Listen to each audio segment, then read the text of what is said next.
So, we try to do a quick switch.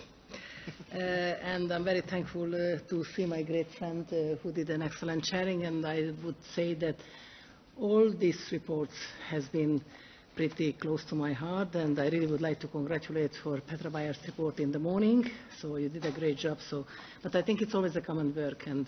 And actually, I think it's very important that we have so many men on the board as well, because I believe that we can do a much better work if we do that. So, dear members of the committee, members of the Parliamentary Network, Women Free from Violence, of course, it's always a great privilege and honor for me to chair this hearing today. And we have hearings and hearings because I believe that we need more and more information.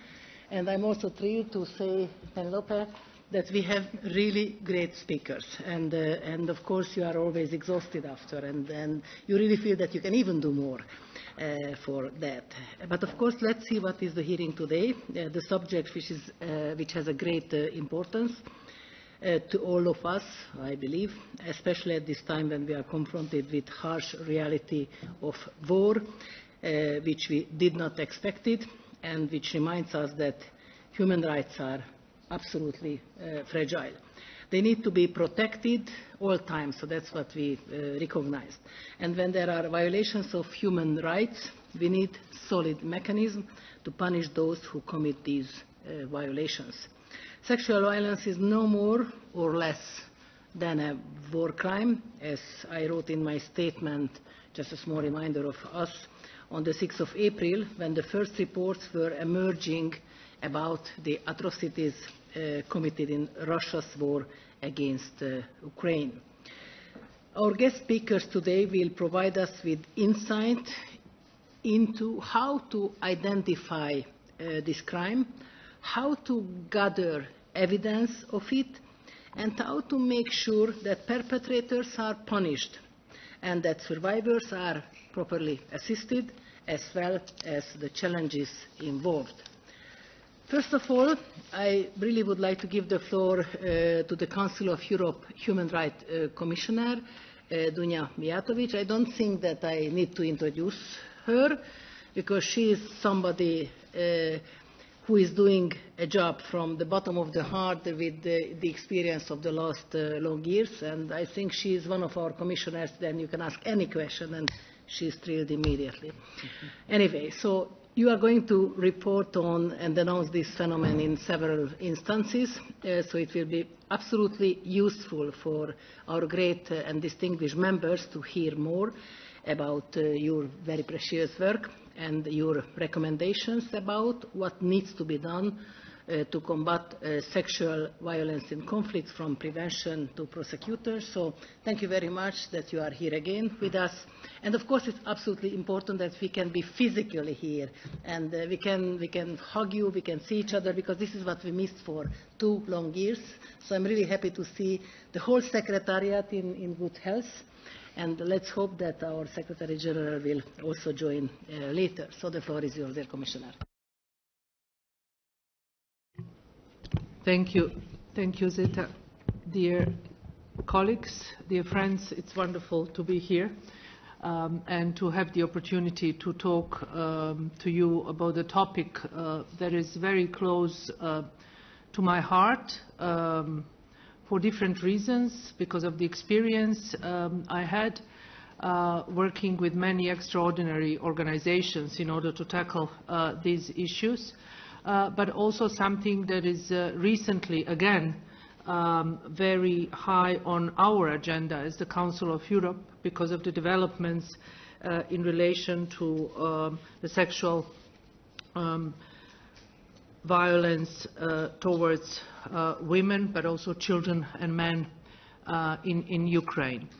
There are many aspects of the work I'm doing related to the issue of upholding women's rights, combating violence against women, but also providing access to justice for women survivors of gender-based violence, whether at times of peace or war. In particular, I would say preventing and combating violence against women and domestic violence, especially through the promotion of the ratification, but also implementation of the Istanbul Convention, remains an essential component of my work. And I do not think we should allow any attempts to shift away from the golden standard that we have. No matter how much we hear about gender issues, about misinformation, about tradition, about different standards, about countries willing to do everything but not to ratify the Istanbul Convention. It is unacceptable. And this is something that should remain very high on our agenda.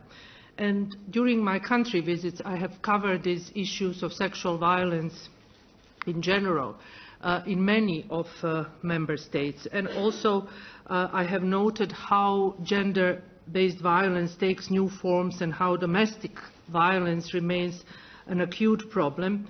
And in Human Rights Comment that is also available online, published in March this year, I have referred to Grevio's first general recommendation on the digital dimension on violence against women and girls, which provides important guidance to combat this phenomena by fully implementing the Istanbul Convention. In another human rights comment, I tackled something that is often completely neglected from any discussions, and here I'm addressing the issue of women and girls with disabilities, their invisibility, so the problem that they have in order to talk about their issues and their human rights, including violence and also consequences they face because of their disability. Moreover, I could see how the backlash on the use of word gender that I already mentioned is developing throughout Europe.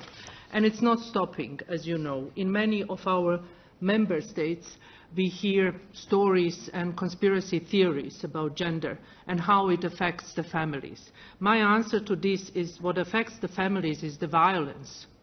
And this is something that should be prosecuted. And this is an issue that we should be worried about, not the misinterpretation of the word gender. Another problem with women's sexual and reproductive rights is that progress is too slow and that many practical barriers preventing them from enjoying these rights remain. For instance, I supported the pursuit of redress by victims of past forced sterilizations in the case of the Czech Republic and Slovakia, and also the issue related to access to sexual and reproductive rights. I used my mandate and the possibility to have a third-party intervention in the case, actually 3 cases against Poland concerning access to legal abortion, and a third-party intervention before the European Court of Human Rights on the same topic. So now I will move to Ukraine and the work we did and we are planning to do in relation to several issues related to gender-based violence. So recently we could see that conflict and displacement have once again shown how women and girls are at increased risk of violence for different reasons. In March, my team and I visited countries neighboring Ukraine, and we met with people, mainly young women and children, where we learned that the risk of human trafficking, but also sexual violence, is something that is very visible and very present. Nowadays, we even see that there are already very accurate data when it comes to this. And when I visited Ukraine in early May, I received from many sources numerous reports on conflict-related sexual violence, including rape, gang rape, or threats to sexual violence allegedly committed by Russian soldiers in territories under their control. We still do not know the exact data for different reasons. The reported numbers of cases might not reflect the real numbers of victims of this crime, and we have to be aware of this. For various reasons, also out of fear, they the victims do not want to be stigmatized, or due to simply their insecurity or out of fear of the perpetrators' return, which is also an issue that has to be taken into account, and they are reluctant to come forward.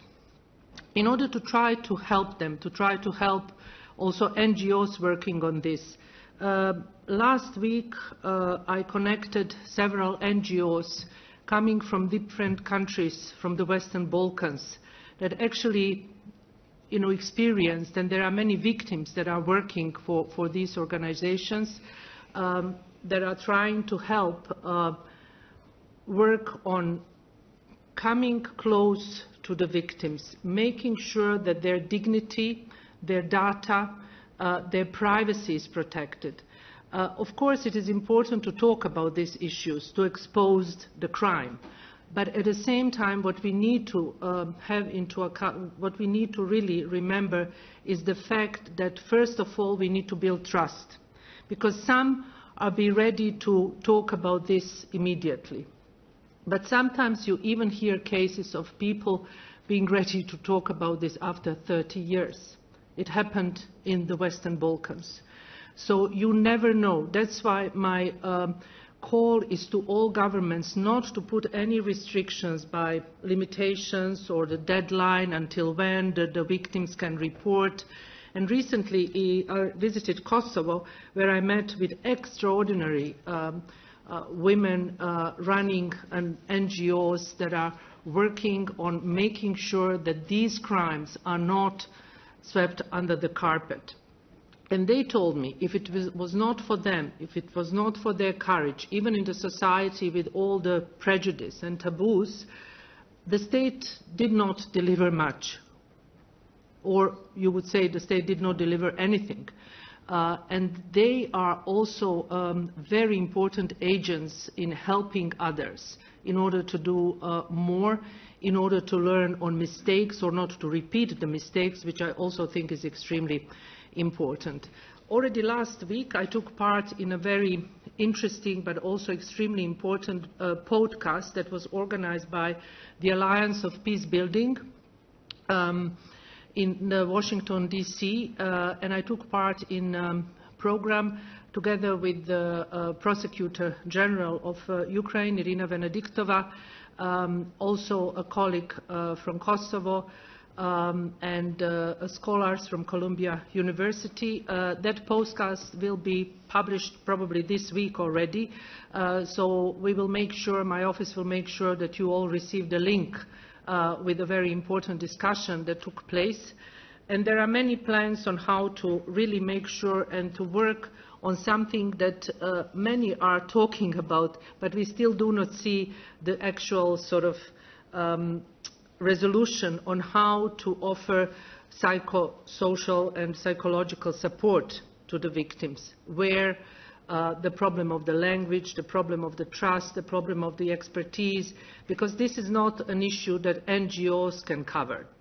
This is something where we need a real expert, medical doctors, and people with a proper experience in order to address this crime that is one of the most brutal crime, I would say, humiliating person, but then in addition, in the process of trying to document and making sure that the perpetrators are punished, it can happen, and it is already happening, not only in Europe, but in many places, that the victim is even further humiliated with the questions, with also, sometimes I hear need for verification, to verify what.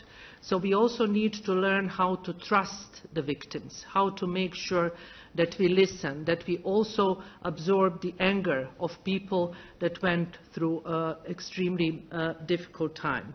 So the investigation, of course, is extremely important, and when it comes to Ukraine, I think Ukraine is already doing extraordinary work together with international partners in order to document and to prosecute perpetrators. But what I also see that there are many member states, and this is something that should really continue, are offering all possible help and support to investigators in Ukraine, but also when it comes to people that left Ukraine, women that already left and are based in some other places. Sometimes they simply do not want to talk, and this is also an issue that needs to be respected. But it's really upon us on how to find the best possible way to make sure that they can come and talk without fear that the data will be in international media or national media, and that these issues are going to be used for something else, but not actually trying to stop this horrifying crimes. So before concluding, I think it is important to mention that this ratification by Ukraine presents a huge step forward, something that I think it's quite historical, that in time of war a message was sent in order to say this is something we will not accept. And I wish also to highlight that the war has also resulted in the destruction of the infrastructure that is critical for assisting the victims. Many hospitals and clinics have been bombed and rendered that they cannot be used.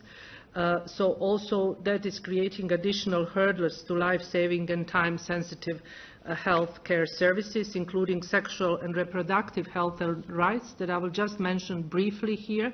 But this is an issue that will remain very high on my agenda, because we can see also in different member states of the Council of Europe, Ukrainian women cannot access sexual and reproductive health and rights because of different rules, different laws, and different ways that states are addressing the issue that is becoming, I would say, one of the biggest embarrassments, and the way it is affecting women's rights and equality in member states of the Council of Europe. Democracies should not allow to have buses of women being transported in another country because they can simply not access contraception or other issues related to their reproductive rights. So I think this is extremely important to look forward in order to see what Council of Europe can do in order to support medical rehabilitation and psychosocial support in different member states, including Ukraine. So I will stop here, even though I have many other things to mention, but I think I'm also ready to answer any questions you might have. Thank you very much. Thank you very much. I definitely agree that we could listen to you for hours, but let's make sure that we find another occasion, because we have two amazing other speakers as well. And I'm really very pleased to give the floor for somebody who is online, to Ms. Kateryna Pavlichenko, who is the Deputy Minister of Interior of Ukraine, who I know is working directly on detection and evidence gathering, as well as on assistance to victims of violence. So thank you very, very much for being with us. You are at the center of the work to protect and help victims and survivors, and are laying the legal foundations for the recognitions and rehabilitation. So, of course, I can tell you that we really admire your courage, and, of course, we'll do anything in our power to help to support your effort and your work. So the floor is yours. Доброго дня. Дуже рада сьогодні долучитись. Good day.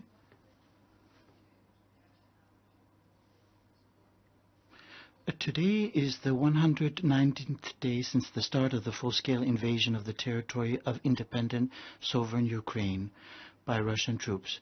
However, we should not forget that the war in Ukraine has been going on for 8 years. Now, once again, this is the 119th day, and we are However, we should not forget that the war in Ukraine has been going on for 8 years. As the fight continues, Ukraine is resisting the military aggression of the enemy and opposing the Russian Federation's war crimes, which constitute an unprecedented violation of human rights, a violation of many international conventions, a crime against humanity, and an affirmation of the fact of genocide of the Ukrainian people. The Ukrainian government, the law enforcement system, and the public sector are currently devoting all their efforts to documenting and investigating war crimes and assisting the victims.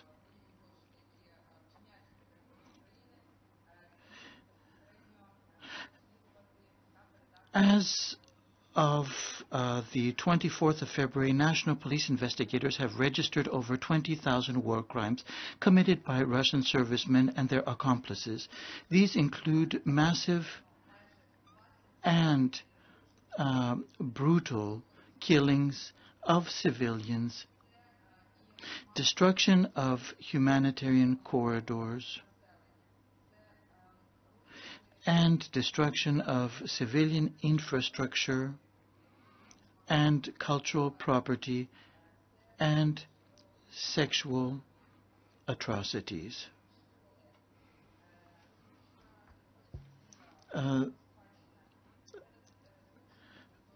There has been an infrastructure which has been destroyed of a key nature, and we do not consider, now on the front of sexual atrocities, we do not consider sexual atrocities as an unavoidable side effect of war.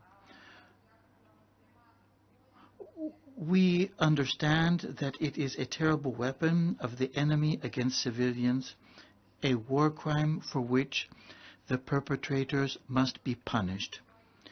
Even though sexual crimes are very latent and we cannot know their actual number, the national police, in cooperation with the prosecutor's office, other law enforcement agencies of the Ukraine, and the security service of the Ukraine, we have already had dozens of active criminal prosecutions for sexual offenses against civilians committed by Russian military servicemen. Most of them were registered in the Kyiv, Kherson, Zaporizhia, Luhansk, Kharkiv, and Chernihiv regions. In other words, the entire territory of the Ukraine, in all regions that were or currently are under occupation. Considering the peculiarities of the approach, but once again, I wanted to repeat the names of the regions before I go on, which have been affected: Kyiv, Kherson, Zaporizhia, Luhansk, Kharkiv, and Chernihiv. In other words, the entire territory of Ukraine. Now, coming back to my initial line of thought, considering the peculiarities of the approach to the process of fixation of such types of crimes, at the initiative of the Ministry of Internal Affairs, special mobile police units were established to identify criminal offenses against sexual freedom and sexual inequality of persons committed by military personnel of the Russian Federation. The group included police officers who had previously worked with victims of domestic and gender-based violence, juvenile police officers, investigators, and psychologists from social services. Police officers and psychologists talked to local residents to identify sexual abuse and inform them of where to go for assistance.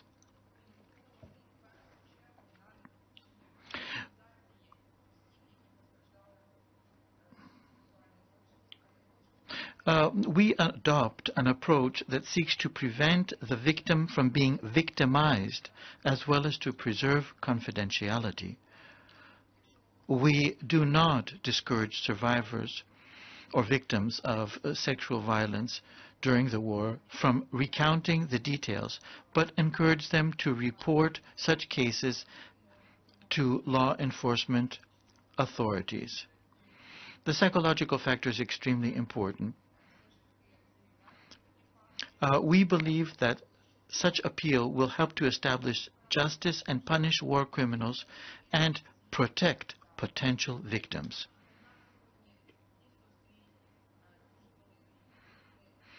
So we have mobile units which are already operating in a number of different regions. In Kyiv, Sumy, Chernihiv regions, Mykolaiv, Shina is on the line.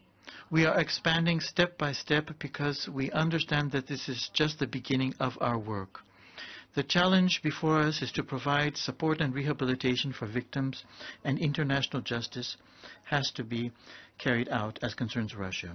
We clearly understand that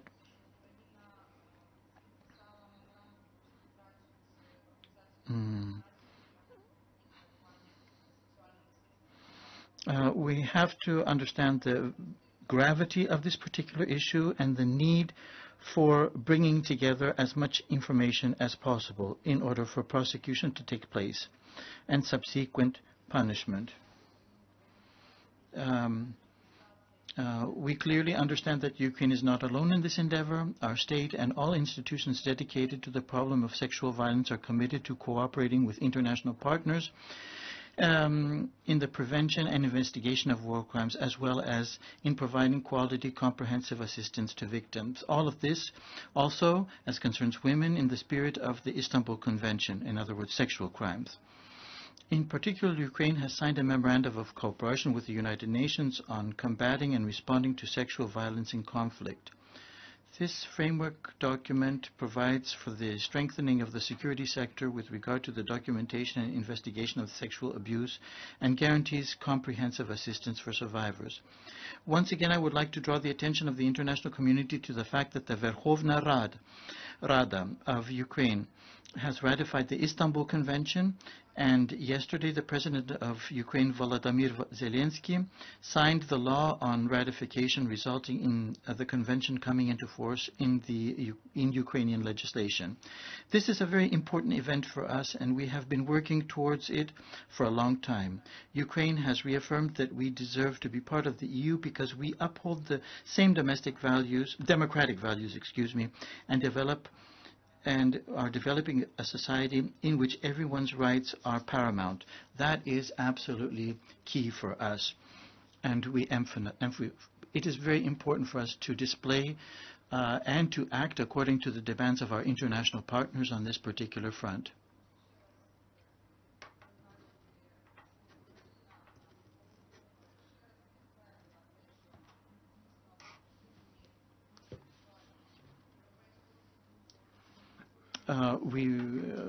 We very much hope for the support of the European Union and of democratic institutions and agencies across the world, the priorities that have been set. And once again, I'd like to thank you very much for your attention, and glory to the Ukraine. Thank you.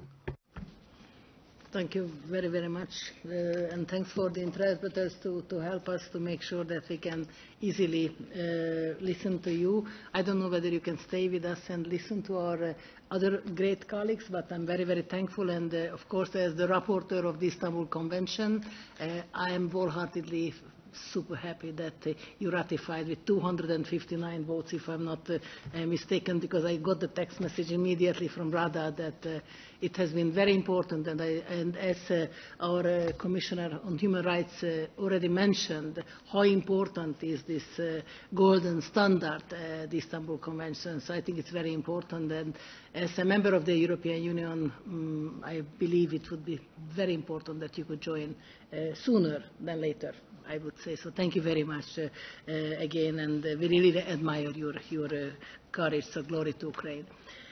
And now we have another excellent speaker from my region, actually, or from our region.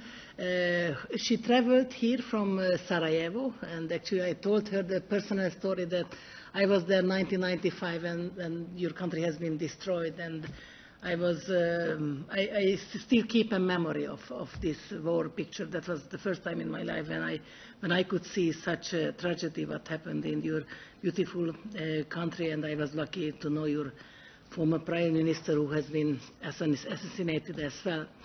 Anyway, so you are a senior legal advisor with the Trial International Organization, which is based in Sarajevo.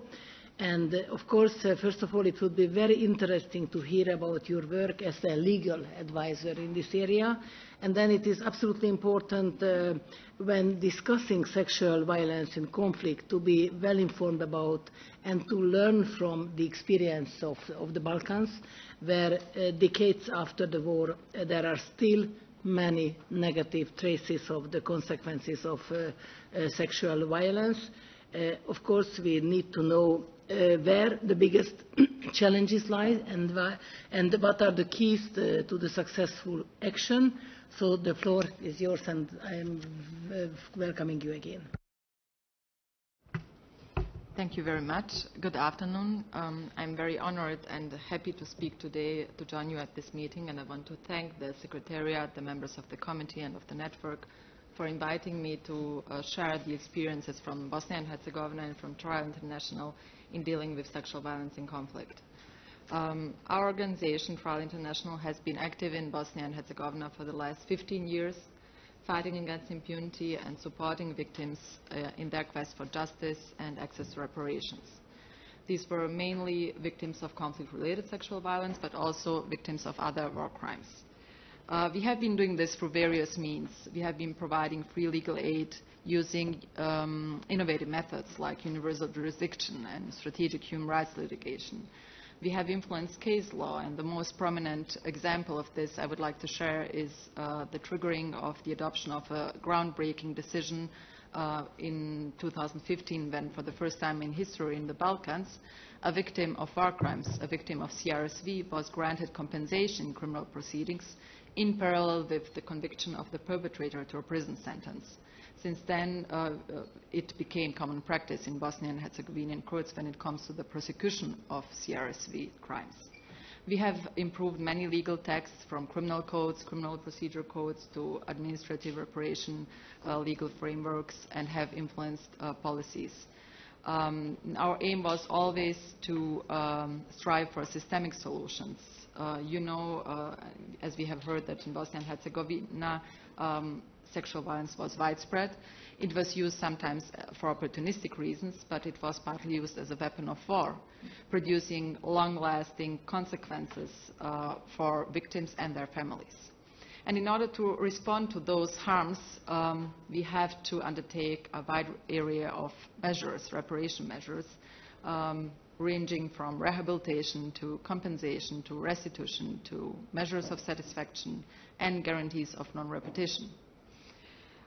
We have heard from the Human Rights Commissioner about the problem of underreporting sexual violence and about the reasons therefore.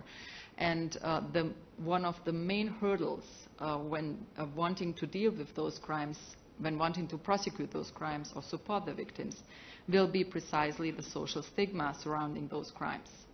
Sometimes victims are reluctant to report crimes. Sometimes they are even discouraged from their family members and communities to do so.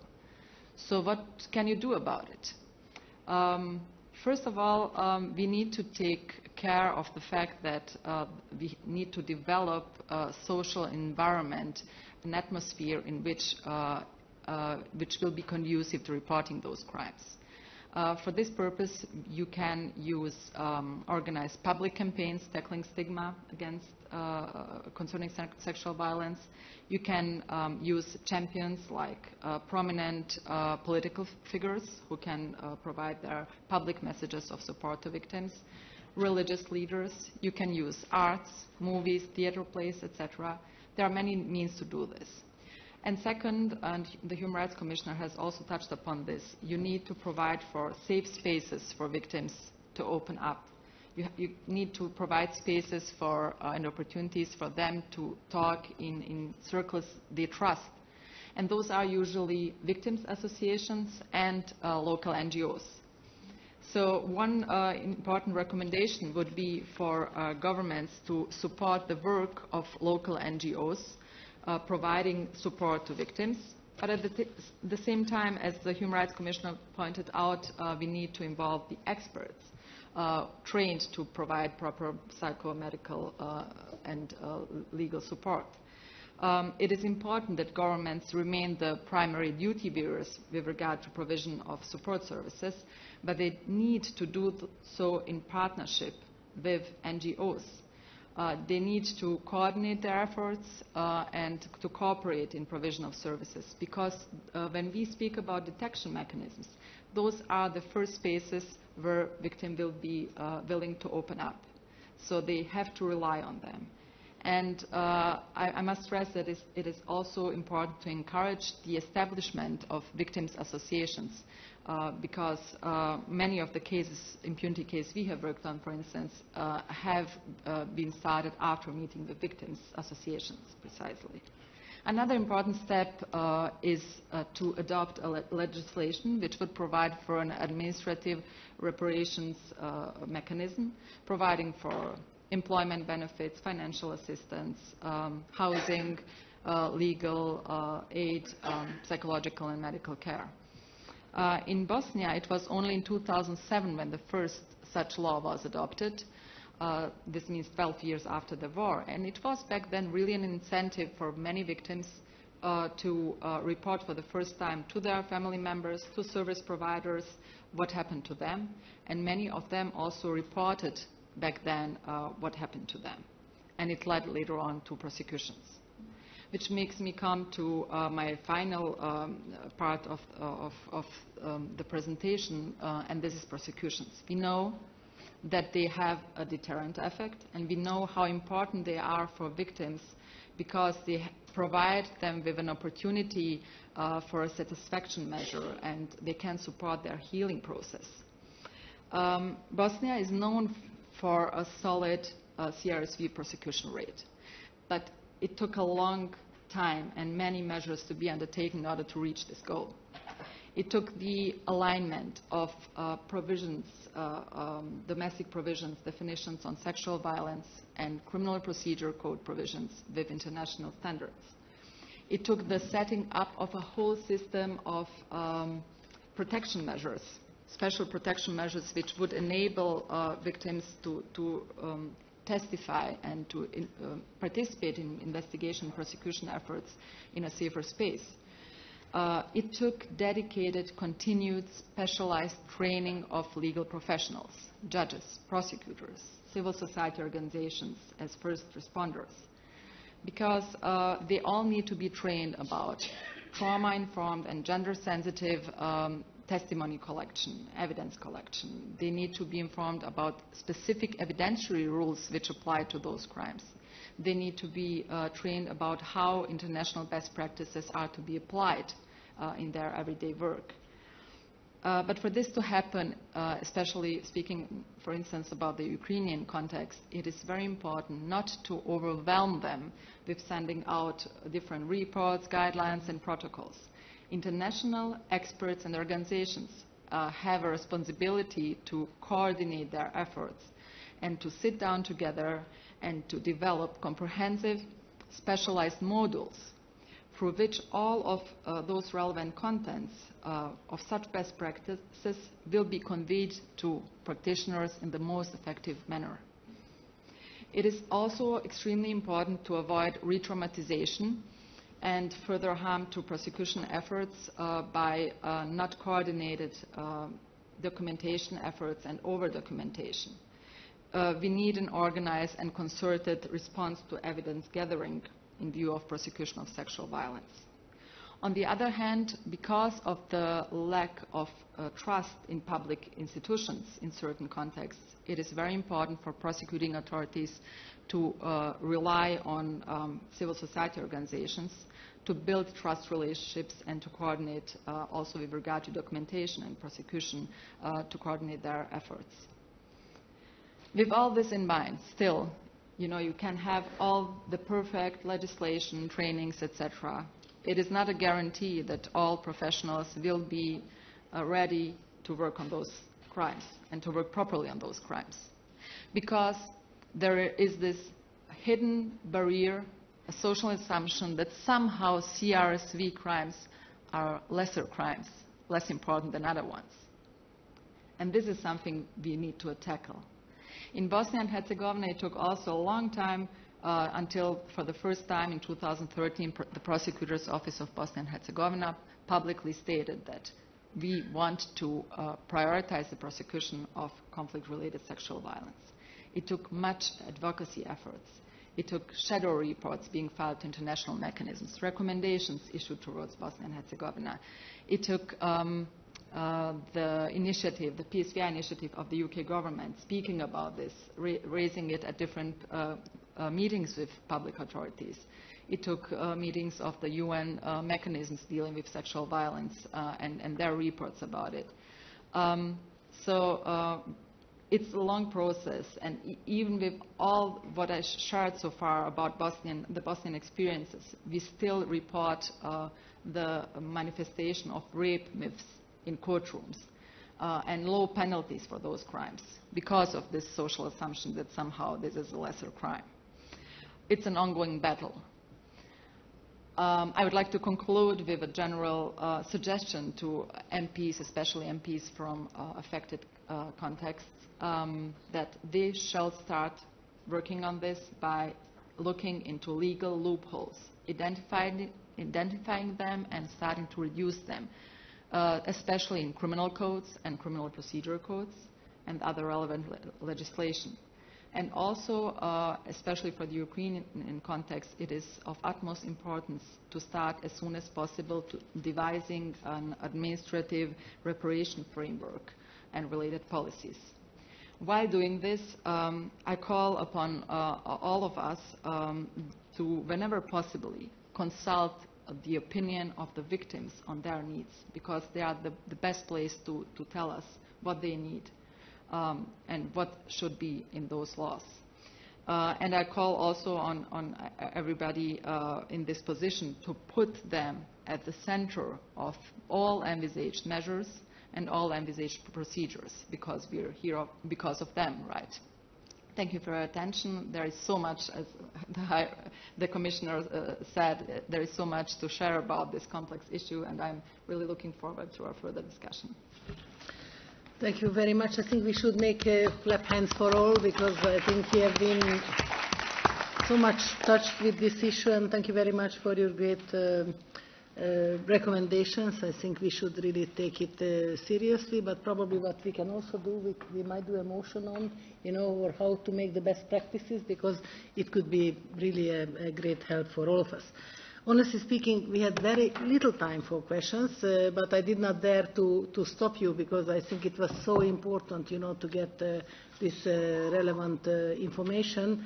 So actually, we have only 5 minutes left, and Mr. Pravčić's report.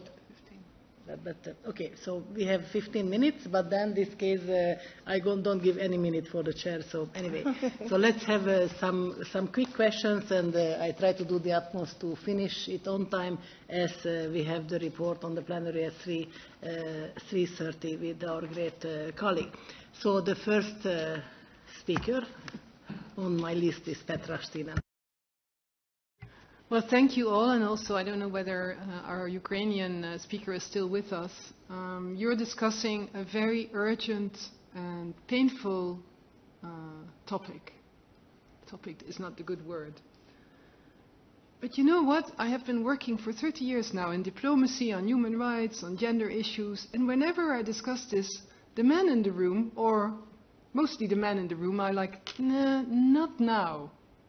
So how can we reverse this not now into, well, you know this, huh? This is not the time. We first have to liberate. We first have to conquer the disease. We first have to do this or that.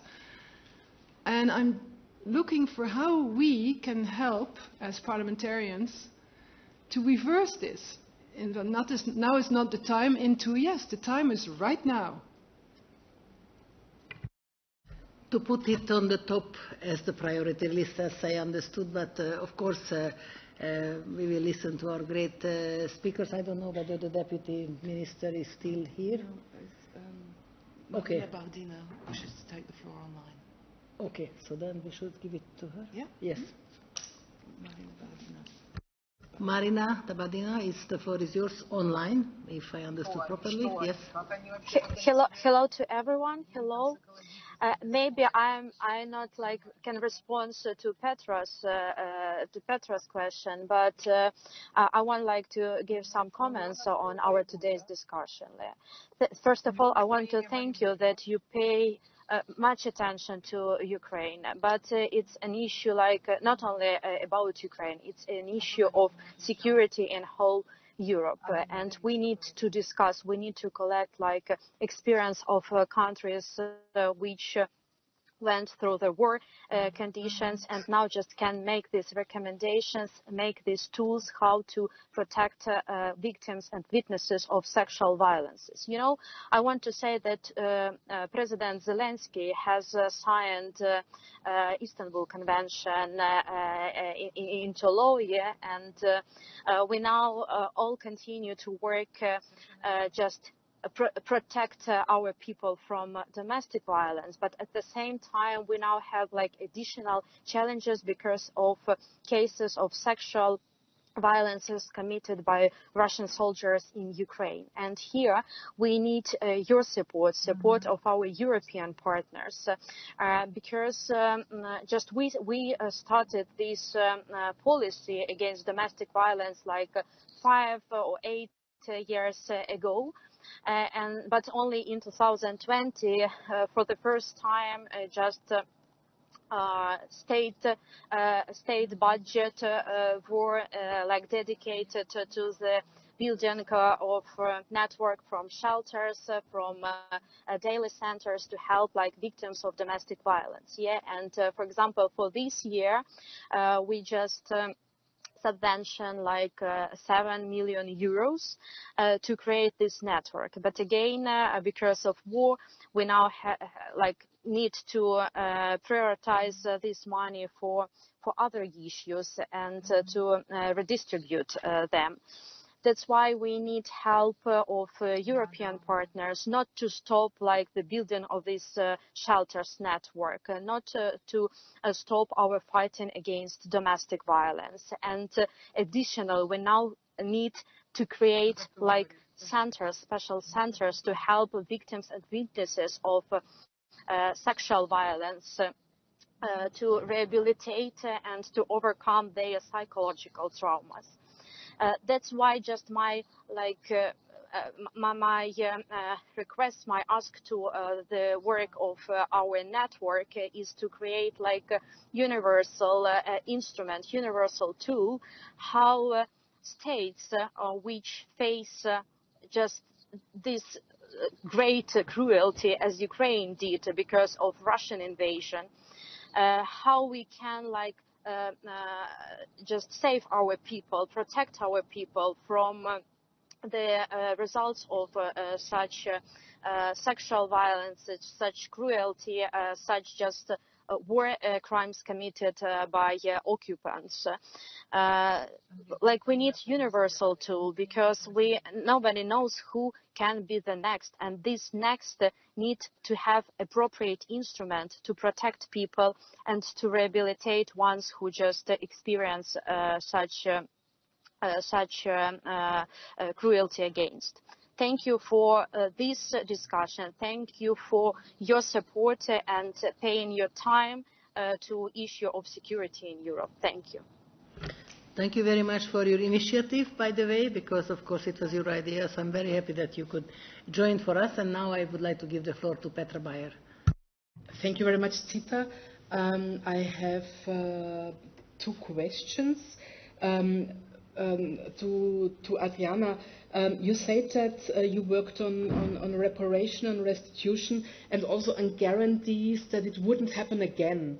I ask myself, how can you guarantee? How do you implement this guarantee? That would be a quite important issue, of course. Then a question to both of you. What, from your point of view, are the most effective or best practice models when it comes to guidelines, protocols, special tools to really produce evidence for later court cases. So what is really helpful. And then to the Ukrainian colleagues, hope that Marina is still online, because Yevgenia already left. Congratulations to the ratification of the Istanbul Convention. I think because Marina asked that, another very important step to protect Ukrainians against this aggression and against war crimes is to ratify the Rome Statute as well and become member of the ICC. I think that would be really important. And last but not least, a linguistical question or a comment. The question is, because in the preparation of the ongoing report, I fell about over a debate whether to use sexual or sexualized violence, and it is said that sexualized violence you use better when it is it's not about sex, it's about suppression, it's about humiliation. I just wanted to know what you use, because for me sexualized is a little bit abstract, to be honest, and not so concrete. And advice, what I learned from my report on anti-Semitism in the making of, that to use also in connection with the Istanbul Convention the term conspiracy theory. The theory makes the conspiracy somehow theoretical, scientifical. And I was advised, and I did it in my report, better to use conspiration myths or conspiration whatever else, but not theory as a science issue. Thank you very much. And now I turn to my great speakers. I don't know who would like to start. Thank you for your interesting questions. I will pick up on your two questions on best tools. With regard to best tools, I would definitely recommend the protocols and guidelines developed as part of the PSVI initiative by the British government, because they have invested many money, expertise and time into developing those in the last 10 years. So I think that this is a starting point. They have a team of experts working on it, and they have this protocol already translated in different languages. I don't know if it is already translated in Ukrainian, but this is the starting point according to my opinion. With regard to guarantees of non-repetition, of course you can never guarantee that it won't happen again, but you can work on building institutions, improving legal texts, and educating police members, army members, also international peacekeeping forces on how to deal with, how to avoid sexual violence, how to deal with such kind of situations. So one of the guarantees of non-repetition is also to work in peacetime on proper punishment, prosecution of peacetime gender-based violence, including sexual violence, in order to avoid this happening then on a wide scale during conflict times. And in general also to work on the elimination of structural discrimination, especially based on gender. With regard to the definition, we stick to the most common definition of conflict-related sexual violence, but I see your point. As one psychotherapist we have been working on has been pointed out, it is important to understand that sexual violence in conflict is not an aggressive manifestation of sexuality, but a sexual manifestation of aggression. And I think that with this understanding, we can stick to the term of conflict-related sexual violence, while there are also theories that this term that you mentioned would be an appropriate one. Thank you.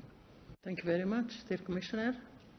Just briefly, I think Adrijana eloquently answered many of our doubts, and that's why I think it's also important to listen to the people that are actually working with the victims and doing this job for many decades, I would say. Petra was asking, was asking about what else can be done to avoid a situation where we have this answer not now. I think it's also up to all of you, I mean MPs, to push the governments to adopt the policies and the laws that will not allow discussions of allowing prosecution of certain crimes before then the actual crimes that are part of rape used as a weapon of war, which is a crime that needs to be prosecuted. I mean, there is nothing to wait. If there are good laws, those laws can avoid a situation where for decades we have no prosecution. That's why I think Ukraine is in a very important moment.